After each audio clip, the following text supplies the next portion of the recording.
பார்க்கும்போது we should focus on history of English literature, social history of England and literary criticism, also research methodology. இந்த மாதிரி primary text வந்து நீங்க collect பண்ணணும். That is what the number 2. Number 3 is about the supplementary reading list, which means primary text நம்ம பார்க்கும்போது sometimes அது வந்து கொஞ்சம் டிஃபிகல்ட்டா இருக்கு அண்டர்ஸ்டாண்ட் பண்றதுக்கு.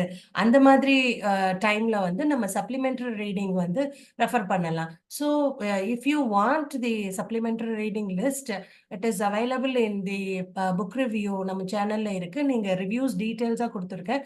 ஸோ அதுக்கு ஏத்த மாதிரி உங்களுக்கு என்ன புக் ஃபிட் ஆகுமோ அந்த புக் நீங்க வந்து ஷாப் பண்ணிக்கலாம். And number 4 is online resources. Recent times, the best part is online resources for the competitive exams. Yena, coming to the NET and SET exams, definitely on the UGC website,